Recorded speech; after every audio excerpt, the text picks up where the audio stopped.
So yan guys, meron naman tayong Kia Stonic. Yan. So ang problema na to ay kanyang clutch. Yan, kung mag-init daw siya, sabi niya sa customer, sir, ay medyo matigas. So palitan ito ng secondary clutch. Yan sa may transmission banda sir. Yan o yan. Sa papalitan yan, yun ang original niya. So bumili siya ng bago si sir. So yan aning isasalpak yan guys. So kita niyo original naman guys para sa Kia Stonic.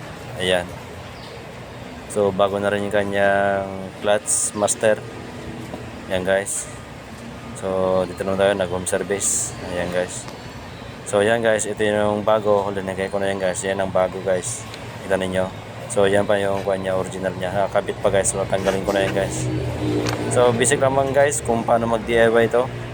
Kaya nyo naman ito guys, basta marunong lang kayo paano magtanggal at ganoon din magkabit guys. So nakita ninyo yan ating secondary clutch. Ayan, so nakabit ko na yung bago guys. Ayan o, inipitan ko na ang bolt nya. So ayan, okay na guys.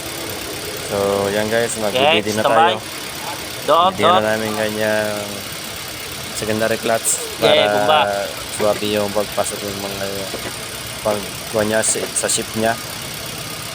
Shifter. Ayan, okay na. So ginabomba si sir. Okay. Yan, ako naman yung taga-bleeding dito sa labas. So yan, sinubukan namin, nakandar na yun guys. Ayan o.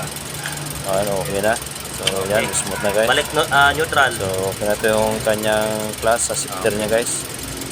Ayan, okay, so paobserbaran na sa mayari nito kung okay na siya kasi yan ang gagamit kanyang unit.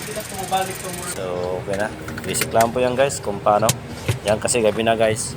Ayan, nagabihan talaga ako. Ayan, okay na. So magana at saka smooth na ang kanyang pagkakambya.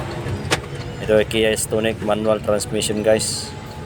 Ayan, so sana meron kayong natutunan sa aking ginablog ngayong araw na ito sa ating Kia Stonic. Ayan, problema sa ating clutch. Ayan guys, maraming salamat po sa Maris Garsan po. Ayan, bye bye.